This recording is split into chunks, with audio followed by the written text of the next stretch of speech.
Welcome, everyone, to another episode of the Adeptus Ridiculous podcast. My name is DK Diamantes. My equal host in quality and stature is Bricky, and he's going to teach us about the wacky world of Warhammer 40k today. But before he does, if you enjoyed today's episode, head over to patreon.com/Adeptus Ridiculous, where you can support us, get access to the Discord, bloopers if they happen, some quality HD posters, and just, it's a good time. Lots of good stuff. Patreon.com/Adeptus Ridiculous. And Bricky, what's going on with the book club and our merch? Yes, merchandise. You may pick up the delicious, powerful, strong characters in the posters. That we have multiple posters currently still available. There's a new flag that you can fly high and proud. And also, you can check out all the other things like the dice, the objective mats, so on and so forth. Hell yeah. And also for the book club, we are reading Master of Mankind, a book that apparently gives a pretty good insight on the Emperor himself. Makes him feel like a little bit less of a background character. Whether or not that makes us like him, I have no idea. But apparently it's like, hey, you want to understand the Emperor a bit better? This is the book. So we'll see how it goes. Okay. Might make us hate him. It might. It certainly might. Anyway. Hey, DK. Hello. What's up? I'm, today's a fun little episode. It's a fun little episode. Yeah. So what you're saying is it's just a little episode. It's just a little episode. It's not a big episode. Just a little episode. Just a little one. You need to shut the fuck. So this episode is going to be a shorter episode, a little more casual episode. I've been struggling with a great deal of technical issues as of lately, and I am a little bit more unprepared than I would like. And so we're going to be splitting up this episode into two parts for this thing. Shy has actually shown a pretty great book to me, the Liber Xenologist? Oh, that's right, yeah. Liber Xenologist. Okay. And it's a book. It's a book. It is Observations from a Blackstone Fortress by Darius Hinks. Might I say, bitchin' cover. Gorgeous. All right, so this is one of those Blackstones that, Blackstone Fortresses that old Isekyle had and chucked at Cadia? I love how I know you took that time to try to remember the funny name of Abaddon. Yeah, I did. I was gonna say Abaddon, but I was like, what's the funny name that we got? Oh yeah, Isekai anime. We call him Isekyle. Yeah. Isekyle Abaddon. Yes. It is one of those. There is actually, or at least this book would be more considered a companion piece to the Blackstone Fortress sideboard game that you can buy. I actually own this board game myself. It's a gigantic. It's actually pretty big. Like kind of little. Smaller way. You're not playing Warhammer. You're playing like a different kind of tabletop game. Like I wouldn't say Risk or anything, but it has a board. You have pieces. The classic. I didn't realize Warhammer had sideboard games that you could do instead of like the tabletop. Oh no! I mean, Space Hulk was originally one of them way back in the way back days. Oh, I was unawares. I just thought Space Hulk was just. It was a video game based on wacky, kooky 40k lore where ship goes into warp and. I mean that is fair, but no, this Blackstone Fortress is a game, as Shy is posted right there. That is you moving through the Blackstone Fortress. You could also say that Aeronautica, Imperialis, and Battlefleet Gothic and stuff are side games. So this is definitely like, it's a board game. That's the word I was looking for. It's a board game. Is I always thought Necromunda was still played the same way that tabletop was. You're just in a different setting? No, it's totally different. Okay. That being said, despite any of this, though, this came with a bunch of minis. And I actually built up quite a few of the minis. And the main group is a Chaos Lord, the Chaos Lord on the Blackstone Fortress, and a bunch of cultists and various other weirdos fighting against you. And you are a rogue trader. Hey, and okay. You are Captain Janus Draik, Draik. Draik, whatever. Draik. He is the 12th. Sorry, I gotta put on the voice for this one. The 12th Duke of Vexus Prime, Strategos Major of House Draik, bearer of the Senatorum Imperialis seal of exoneration and incontestable holder of the Imperial Warrant of Trade. Wow, what a title. Is that him on the picture with that glorious stash? Glorious stash, baleful eye, and a giant servo skull as a light. Ah, he is immaculate. He is everything I could ever hope to be. And if you remember the Rogue Trader game that is currently being worked on by people who make Pathfinder, I forget, Owlcat Games. Yeah, Owlcat, yeah. Which I played the beta for, or alpha Me for, too! and it was so good. I loved it. That it is very similar because you may notice in the background there is an Eldar, there is a Croot, and also kinds of things that are part of your squad. And there is so you could actually have like your astropath, and like you have a very different group of people. Yeah, and what's so the this big robo? That is, I think, of Men of Iron. I was gonna say that looks like the AI thing that you're not supposed to have and is very heretical and no. I don't quite remember specifically, but that's the group that Shai just posted. Eldar on the left, Navigator in the back, you got a Preacher, you got the crazy Zealotess sister lady, you got a Croot, 2 Ratlings, and then the robot. Oh, well, the Eldar looks very cool. I love his green robes. Also, damn those abs, man. Wait, Shai says it's literally AI Man of Iron who slapped on itself an Imperial Aquila, and if anyone asks, it pretended to be an AdMech robot. That's pretty funny, actually. I did not know that. Yeah, just hide. The best place to hide is in plain sight, isn't it?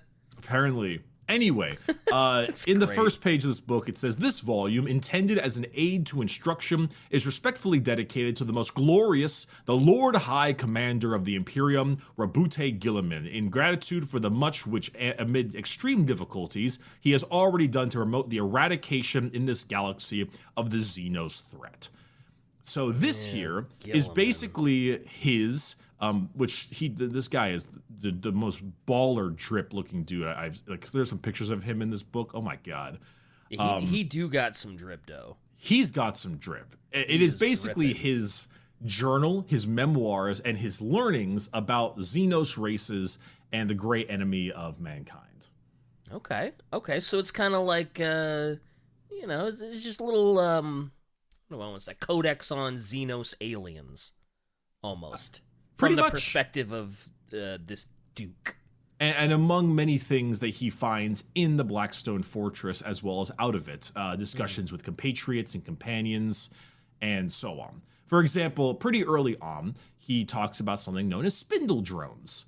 That's actually a model you can have you can see them floating around in the back of that blue picture Shai posted.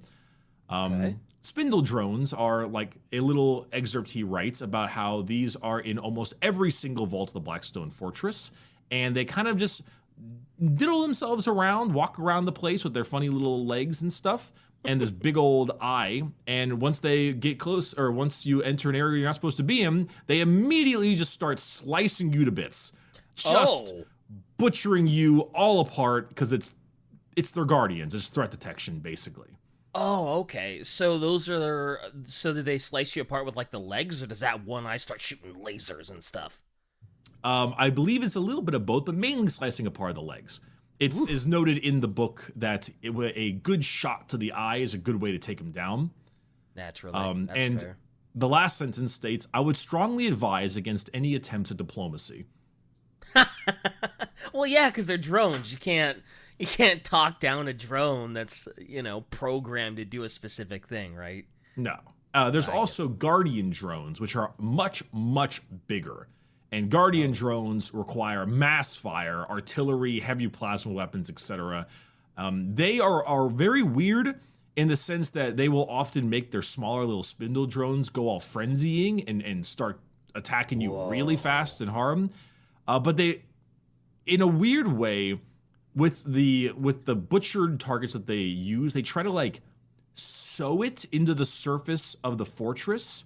The idea is that they basically they kill you and then they bury your corpse in the walls. They build it up with the walls. The wall, not the walls. We're They're going in the back to the walls. We're in the walls again. Also, look at their doofy little arms. Their doofy little T-Rex arms. They're just yeah, just little help-a-bots. Shy says they're a like little baby, you know. Shy says they're like keepers of the Citadel in Mass Effect, but I'd say they're more like if the keeper of the Citadel was like Actively, a Reaper brute. Yeah, had like a Glock. Yeah, because the keepers won't go after you if you're in a part of the Citadel that they don't want you to be in, right? Like, I believe these so. things will like and get you. Please do not disturb the keepers. Even though we keep scanning them. Yeah. God, So- that achievement was annoying to get, by the way. Anyway, That was sorry. an awful achievement. Absolutely awful achievement. Just terrible. disgusting. Mass Effect 1 is got a lot of problems. So anyway, moving through that, we get into some of the more interesting stuff. Let's talk a lot, actually, at good length about Croot. Because Ooh, the Croot, that's right. one of his companions is a Croot. It says that during his early days, he encountered a specimen known as Draik Grek. G-R-E-K-H. Grek. We're going to call him Grek phlegm from out, now dude. on. Get that phlegm out from the bottom of your throat. We're going to call him Grek. Okay. Grek was wounded and in the process of being tortured to death by mercenaries, human mercenaries. And granted, the rogue trader really didn't much care about the Croot, but the mercenaries decided to insult his ancestry, and he just couldn't let that slide. The rogue trader, that is, because he's a duke and he's an important guy. Of course, yeah. So after killing them, Grek decided that he owed him a life debt and swore to protect him. He got the Jar Jar treatment. Yeah. Wait. Is that what he did? He didn't. Yeah. Did he swear his life? Obi-Wan saved his life, and then instead of his people torturing him and or killing him, he was just like, oh yeah, Jar Jar owes me a life debt because I saved his life, so he's coming with me. Wow. I like to forget as much as I can about that, but all right. You're welcome. Thank you. Anyway, Yeah. So Grek is now basically kind of acts as a little bit of a bodyguard and helper with the rogue trader. And he apparently, it's actually quite nice to Grek in this book. He says he really respects him as a useful and insightful companion. He has a very like primitive humankind thing to him, and he kind of appreciates it. Yeah, I feel like Chewbacca's a much better. Thank you, Shy. That's much better there with this one. Yeah, they showed Chewbacca's origins in I forget which. Solo. Draik gives a lot of insights into Croot as a species. Obviously, Croot are quite physically tough. They're very hardened bodies and muscles. They have that kind of avian face. Scales. Got that beak and that like fringe hair. Tall, slender, quite agile. Very cool. But the more interesting things is that to go along with the actual Croot, the biology of the Croot, is that one, they're actually like they're racial. Croots have various types of skin colors and evolutions, and they're also extremely widespread. Apparently, they're like everywhere, just on feudal or not feudal, like feral, regular jungle planets and stuff. Yeah, and we saw a Croot in the Caiaphas Cain book. Oh, was it Caiaphas Cain? Yes, it was Caiaphas Cain. Yeah. And wasn't he like gonna eat someone? He's like, oh, this person tastes icky. Must be a gene stealer or something like that. Correct. So that's actually an interesting part of it. Because he speaks about how he was under the impression that Croot will eat almost anything, but it is in fact quite far from the truth. Now, they are able to digest most kinds of meat, both raw and freshly killed, but they're very, very selective because it's not just about providing sustenance, it's about providing quote-unquote insights that can be an ability or like a memory. If we're going with the Mass Effect thing, think like Javik. Just instead you eat them. So like if I was a Croot and I were to kill you, DK, and eat your body, I would have some of your memories, and if you know any other languages, I would then probably know the language. That's a meal you don't want to have if you get my memories. Draik immediately throws on an anime girl tutu or something. He starts fondling a hug pillow or something. Big boob mouse pad. Yeah. Hell yeah. Hell yeah, brother. Anyway, so in the beginning, it seems like it's actually more digesting certain things can, in a sense, change the biology of the Croot. If they just like eat anything and everything, they might just maybe become dumb. They might just become dumb, and thus how humanity was born. There's a great part here. It says, at first this behavior seems reprehensible and vulgar. Croot have absolutely no concept of table manners. I like that. Yeah, I can just imagine a Croot just killed, just a fresh kill, and he's getting ready. He's like, hold on, let me put in the napkin, and he tucks it into his collar, and he says a little prayer, gets out a fork and knife, and starts cutting off a finger. They speak in things like weird clicks and like tongues kind of stuff like that often. But yes, they are apparently very annoying deal with in terms of eating, especially because we have Mr. 12th Duke of Terra. Yeah. There's also there's a couple other Croot types. There's the Croot Hawk, which apparently he has never seen, but Draik has mentioned before. They got that big bird one you see on the bottom right. The idea is that the meat that they found was definitely pushing more toward the bird thing. That's kind of how they evolved over so many years. Or like a bat or something. Oh, like a bat. There's the Croot Hawks. I believe that this is actually something I think this actually has a model. I was going to say, with how many different variations there are and how That's right. much... It's so ugly. I'm sorry. Yeah. Oh, that's okay. I was just going to say, like, with how much variation there is and how much versatility they could have, I would love an actual, like, Croot army, if that could be a thing. Because it sounds like you could make some really cool minis out of this, and that'd be cool. I mean, granted, they never will, because, I don't know how much of a seller the Croot would be, but that's kind of a cool mini, actually. I don't hate that. Really? I hate it. I think really? It looks so is awful. it because of how derpy the sort of gorilla Croot thing looks?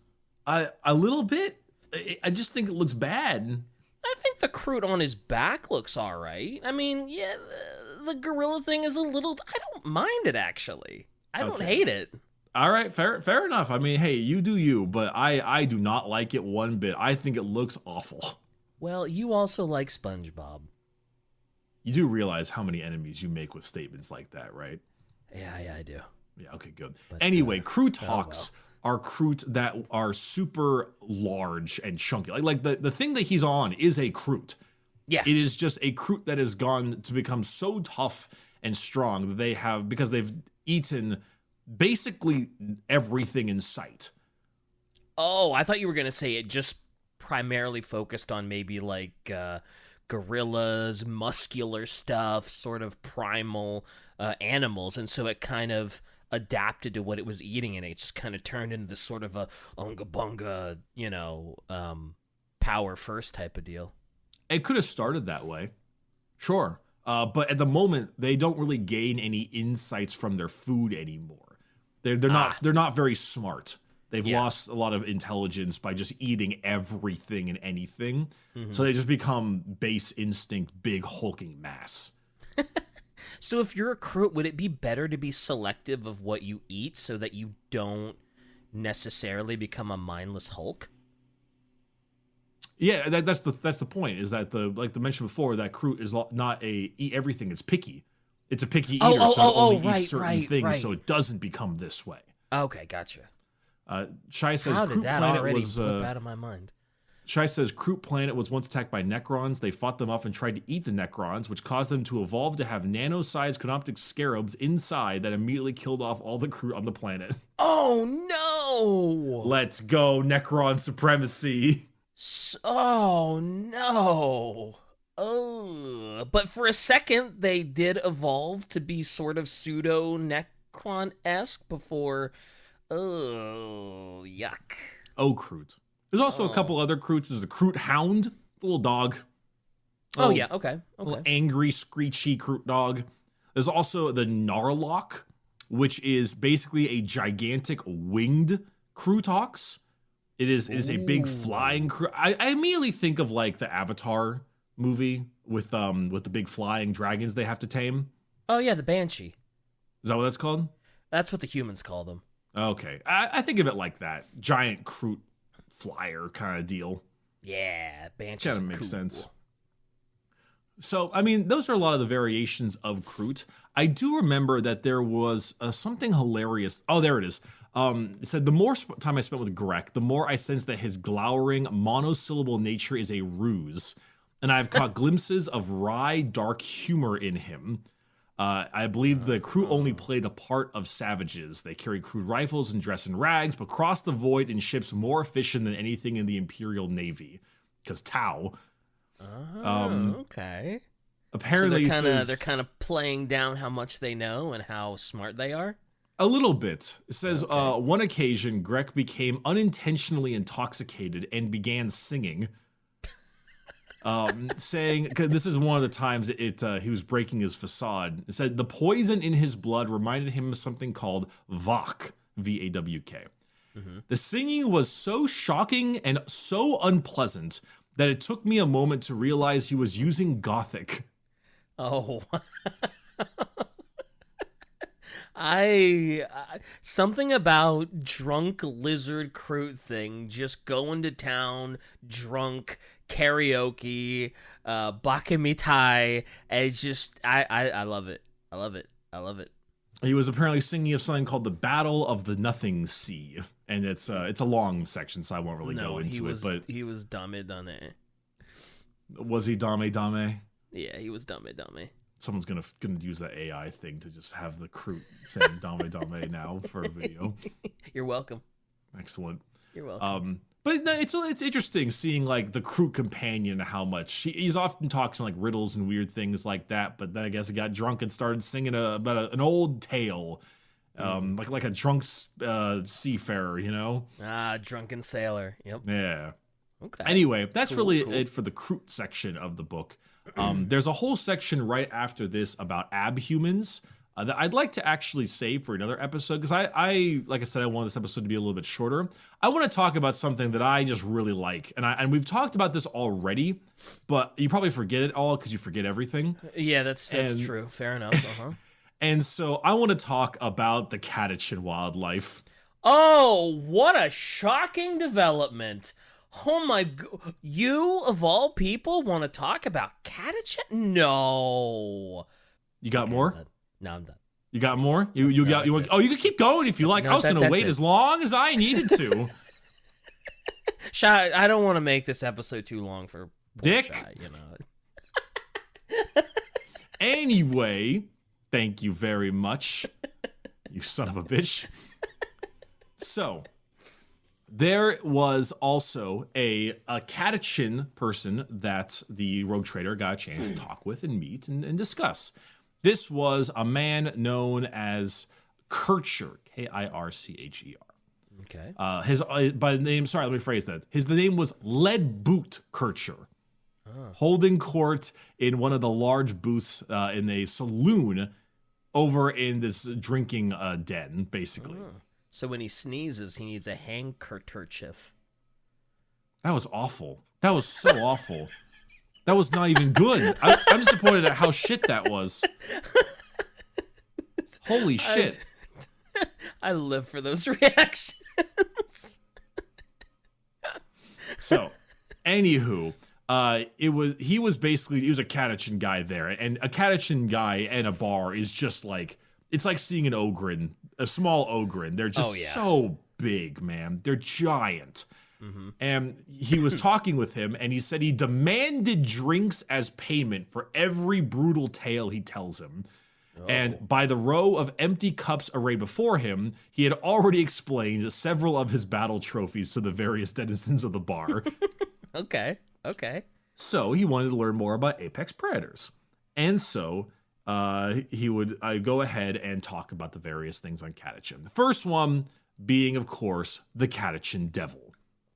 Mm-hmm. The devil.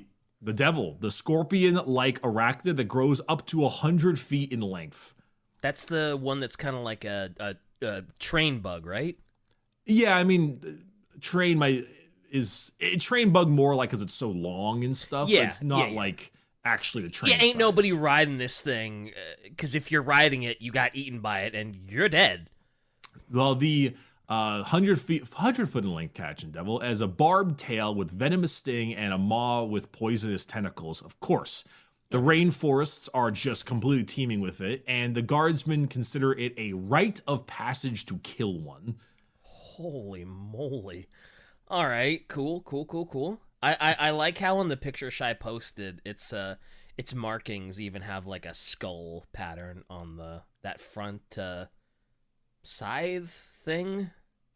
Oh, the left thing looks like a little gross skull. Yeah. Yeah, the claw. The claw. The villain of Inspector Gadget. Yeah, I guess it is a claw. I didn't see the little. Okay, yeah, you're right. It's a claw.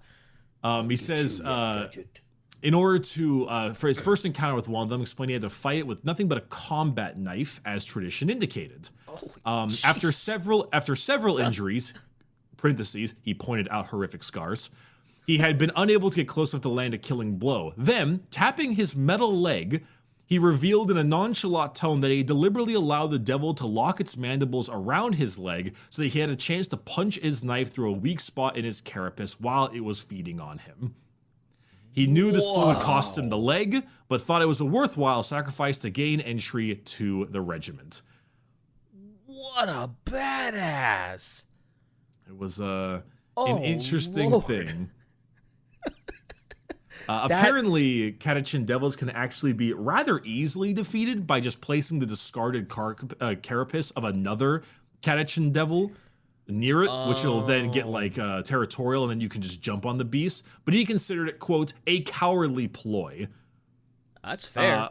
But had the gall to suggest that I, the rogue trader, might need to use it if I ever was on Catachan. Because I'm too weak. Because you're too weak. You're just a normie human. Wow. That's all right. There is a image for this next one. Okay. The Catachan face eater. Chai, oh boy. I'm sure you have to be prepped for this one because this is a image. I'm assuming it's not like an alien face hugger where it just, it's a little. And it's not that simple looking. No. Oh, great. All right. So this is the stuff of nightmares. Oh my God! What the what the hell is the? It's. Does it just shroud itself over your face and then just eat you? What in the? Explain. So the first line is, even by the standards of an Astra Militarum veteran, Kircher was an ugly man. The bone structure of his face was brutal and angular, as though hammered rather than grown. They did not seem to fit. Turns out it's because he had a replacement face grafted onto his skull after being removed from one of his fallen comrades. Oh. So, face eaters are fauna that disguise themselves as flora and are found across the jungles of his home. They usually resemble a large pallid leaf or a thin bracket of fungus, but also adopt other forms, and they wait patiently for months or years before they slowly float off of wherever they are and pounce on the enemy prey. They begin digestive processes as they come into contact with the face, block air holes to suffocate the victim, and plant larvae in the body. Oh, gross. Kircher had seen the creatures in action and knew what lay in store when one latched onto his face as he tried to get a drink from a stream. Knowing he had seconds to live, he used his combat knife to cut away his face. Oh my God! And throw it back into the stream with the parasite still attached. Quote, he did not seem overly concerned by this loss, stating that he preferred his new face. Whoa! Ay, ay, ay. This man cut his ay. own face off to survive and then found one of his dead men and took his face, Hannibal Lecter style. Oh my God. Maybe he was super ugly before, so he was like, hey, kind of an improvement. It could be worse. But it cut his own damn face off. Like, starring Nicolas Cage. I was about to say that, you son of a. Damn, I did my best. You got me. Yeah, it's pretty horrifying, right? Yeah, that's that. Yep, I'd call it that. The next one is a rather famous one. The green barking toad. Sorry, the great barking toad. This sounds familiar. I vaguely remember something about the great barking toad or whatever. This sounds super familiar. It is a toad that, when slightly provoked, explodes. Okay. And I'm assuming you could technically throw these things like pseudo grenades. No, because they agitate way too quick. Okay. I feel like I may have asked that because this sounds like a familiar conversation. So Kircher explained that the burns over his right-hand side were sustained when the rest of his squad disturbed one of the toads. He was scouting a perimeter half a mile away from his comrades. Oh my god. And he was the only one to survive the blast. He was wearing what looked like a piece of weathered leather around his neck, and he said that was all the toad left of his sergeant. Oh my god. Man, Catachan, am I right? What a place. What a place. What a place. You're going for a drink of water and a leaf falls on your head. Oopsie, no more face. You take the wrong step. Oops, I agitated the toad. Half a mile long explosion. Like, Shai, I'm very happy you posted that because that's obviously what everyone nowadays thinks of the toad. There's a little text-to-speech meme with the toad. Oh, I want to boop the snoot. Yeah, Vulcan touches the toad and then he blows up and dies. Yep. But then he comes back alive because he's Vulcan. Because he's Vulcan, yeah. Yeah, it's quite shenanigans. Yeah. So I got 4 more for you, Catachan-wise. Okay. First one we have, these are all flora, sorry. Because remember, even all of the plants are carnivorous. Yeah. Mm-hmm. The first one is the brain leaf. Oh no, not another one of these crazy leaves that latches onto your head and does some inexplicable horror. Well, sweet. Now I don't even need to describe it. So they fling themselves in the air like a bird with barbed tendrils that attach to their prey's flesh and are almost impossible to remove and, once in place, spread the tendrils into the body, meshing with the nervous system. They basically become a zombie. It zombifies them. Oh, it's a brain slug! Yeah, they can only perform minor and basic motor functions, and unless there is a threat to the leaf, they will act to defend it excessively. As in, like a zombie beating up your friends. Oh, gross. It is Last of Us leaf. Oh, man. And so, does it just, like, slowly start eating your brains or something? Or does it just, like, be sort of a pseudo... I don't want to say symbiotic, because you don't gain anything by this thing latching onto your head. No, there's nothing symbiotic at all. It's parasitic. Yeah, that's right. It is completely parasitic. But, like, does it feast on you? Does it slowly eat away at you until nothing's left? Or does it just latch on and, like, what does it do once it grabs you? Oh, Shai says the brain leaf uses its victims to protect itself and propagate its young. Of course it does. Oh, that sounds about right, yeah. Yep, Looks like a zombie would go trying to spread the virus. Yep. It said brain leaf can be removed from the victim, though it's incredibly dangerous to the victim. If they aren't killed by the agonizing procedure, they will suffer permanent nerve damage. I believe that. Yeah, permanent nerve damage seems like the least of your worries if one of these things has attached itself to you. I must say, there's a humorous part here that says that, incredibly, members of various Catachan Astromilitar regiments race through brain leaf groves as a rite of passage. Oh my god. That's, oh boy, that is a rite of passage I do not want to take part in at all. Oh my I just love how they just have these suicidal things to join the Astromilitar regiment, which really goes with the idea that the Catachans are some of the toughest sons of bitches out there. It's like, oh, kill the devil, run through the zombie leaves. Yeah. That's a lot. And also the hardest one of them all, survive to your 20s. Yeah. That is, if you meet a Catachan, it's like, oh yeah, I survived on Catachan into my 40s. It's like, whoa, whatever you want, sir. Yes, sir, sir. Just, hey, I don't want to make you mad. It's, yeah, holy jeez. The next one is a simpler one known as the Spiker. It's a big spiky ball. Oh, apropos name. And it fires out spines when you get close to it in every direction. And if one would pierce the skin, it is doomed, as toxins flood the bloodstream and alter their anatomy.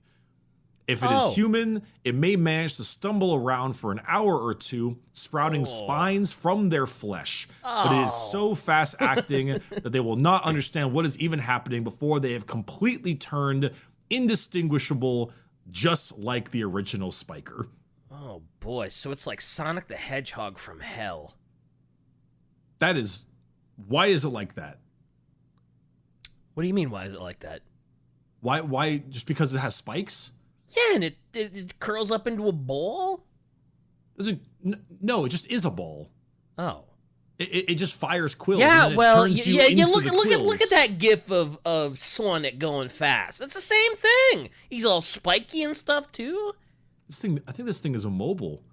He's Sonic memes are pretty toxic. Like, you have the spike. It's the same thing. All right. It's really the same thing. It's the same thing, Bricky. You have been so bad today, all right? It's the same thing. You have been so off today, goddamn. Listen, man. Maybe, I don't know. Just keep going. Yeah, Shy makes a point. Anyone who touches it too much becomes a walking disease, much like Sonic fans. Exactly. See? With their inflation art and everything, it's the same thing. Okay, great. Breathweed. Breathweed. Breathweed? That doesn't sound bad. It is unclear if the breathweed is a true plant or a form of fungus. It grows on the sides of trees and other kinds of vines, and it gets you high as shit. Just kidding, that doesn't put that here. If you were to brush past the weed, it dissolves into a cloud of spores, and a single one that lands on your mouth will attach itself to your tongue. And at this stage, it would be impossible to remove the spore, but doesn't even look like anything besides a small blister. Oh, all right. And then what? It's overlooked, and by a day or two, it is then just absorbed, and no one can see it anymore. Over the subsequent weeks, the spore will eat the tongue from the inside out, growing itself as it does, eventually taking the place as the original tongue, and is indistinguishable from it. Oh, God. All right. That's the tongue gross. Is actually a hungry growing parasite that absorbs most of the nutrients that you eat. And therefore, the owner of the body will slowly just die a miserable death of starvation, not understanding as they eat all the food. And when they die, their tongue will dissolve, releasing into more spores. Oh, just lovely. Oh, man. Catachan sounds like it's just a paradise world. Ay. Certainly a much more insidious variant of the stuff. Oh, yeah. Well, couldn't they figure it out? Wait, because... Shy has a fun fact. I want to know the fun fact. Oh, no. It exists in real life! No! I don't like this fun fact anymore. It's inspired by Cymathoa exgua, a parasitic isopod which attaches to a fish's tongue and eventually replaces it. Oh, so kind of like how cordyceps is an actual clickers. thing. Yeah. But if you're on Catachan, like, wouldn't you get, like, used to the idea that, like, oh, if there's a blister on my tongue, chances are I got this thing. Like, even if it's like, oh, the blister went away. Oh, cool, whatever. Like, if there's a blister on your tongue and you're on Catachan, aren't you just like, uh-oh, I know what this means. I don't have a tongue anymore. Second point. How often do you think Catachan people get blisters? Well, right, but how often do you think they get them on their tongue? I don't know. They're in Catachan. I mean, that's true. God knows what kind of food they have to eat. That probably just gives you blisters in general. That's true. They probably like eat pine cones and stuff, and yeah, and shit gold. That's I guess I didn't think about like what the average diet of a Catachan soldier, person, citizenry is. So yeah, I guess that's true. That could go completely undetected because I'm eating spines anyway and bones and The last one we have here is the Venus man trap. Please tell me that's just a giant Venus flytrap that's carnivorous and traps human beings. I mean, that's about right. Nice. In order to maintain what I mentioned earlier, I'm going to keep this one be the last one for this episode. Keep it a little short before we drop the next one. But the last one here is just, I think this one just in general really... Whoa! Yeah, there it is. The picture of it is not what I was expecting.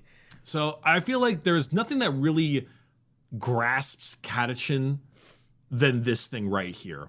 It is a large carnivorous plant that is basically looks like flora and fauna at the same time, and it's just extreme. It is spiky, it is giant jaws, and it does not, in fact, wait for you to go in them, but it will reach out and grab you. Oh, yeah, that thing looks like it would absolutely just, you're just whistling, just do-do-do-do-do, and it will apparently grab and drag you to your death at the strength of a large predator. Apparently, as is Catachan tradition, many jungle fighter regiments require a guardsman to snatch a petal from the heart of the man trap before being promoted to the rank of sergeant. Catachan rituals suck. Catachan rituals blow. This is awful. Like, it's hard enough to survive this place, but, like, these rituals are ass. All right, man. You want to join the guard? Kill a Catachan devil. All right, ma'am. You want to join other parts of the guard? Run through the brain leaf grove. All right, buddy. You've done a great job. You've now survived 2 engagements with the Tyranids. Now it's time to promote you to sergeant. Grab that leaf off the man. If they survive the with Tyranids, they probably aren't. That's probably man. If you can survive the Tyranids, chances are the Venus man trap is a step down from a Nid horde. Probably just slightly, if anything. Ever so slightly. Look at those guns! Oh my god! Oh, dude, it's Catachan. I know, but with everything they have to go through, of course they're gonna be built like a stone wall. But oh my god, those are like 30-inch pythons on his arm! Holy moly! Gotta think about the concept of, like, all right, here we got the good old Catachan who have lived in this world for what, like 6,000 years? Oh yeah, there he is putting an orc in a headlock. Damn. What a guy. Wow. What an absolute beefcake. Also, does he have what's up with his arm? Does he have bones pierced through it? Oh, shit, he does. Is that like some Catachan decoration? I mean, that most likely. It wouldn't surprise me. It's like, you pierce your ears, I pierce my biceps. We are not the same. Question is, do they talk like Southerners or do they talk like Australians? Oh, totally Aussies, dude. Also, let's not forget Catachan women. Like, this is one of the female tank commanders. Uh-oh, epic embed failure, laugh at this user. It's just taking a second. I'm fine. Damn. But yeah. Catachan women are indistinguishable from the men. They're gigantic. They're huge. Damn, one of those guns, jeez.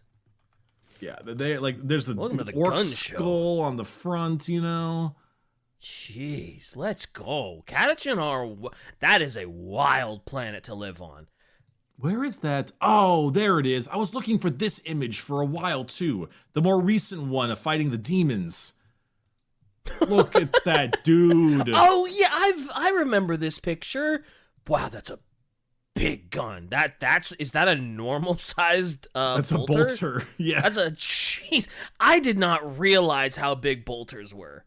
I really did not. I don't know. I guess it's just because Space Marines are so huge that they just one-hand it like it's nothing. Babbity boop boop boop. But good lord, that thing is gigantic. It's a really good time. Anyway, like I said, I want to keep this episode a bit short because we had delays and I had some tech problems and stuff. Okay. So we talked, fun though. Croot and Catachan. You know, we covered a few things we already covered before. Crootachan. But we'll talk a bit more about some of the various human abhumans and also some of the sump creatures next time around. Really creepy, like, things that live in the dredgeons of hive worlds and stuff like that. Just really nasty stuff. Ooh. My favorite type of human is an abhuman because I do love the abs. All right, DK. How much money do you have to give me so I can make a Tau Torch Star body pillow? How much money do I? Oh, how much do they cost? Just let me know. I mean, aren't body pillows like normally around $80 for like the really good high quality tricot stuff? Probably. I've never bought a high quality body pillow. Shall I end the episode? I need to do some research.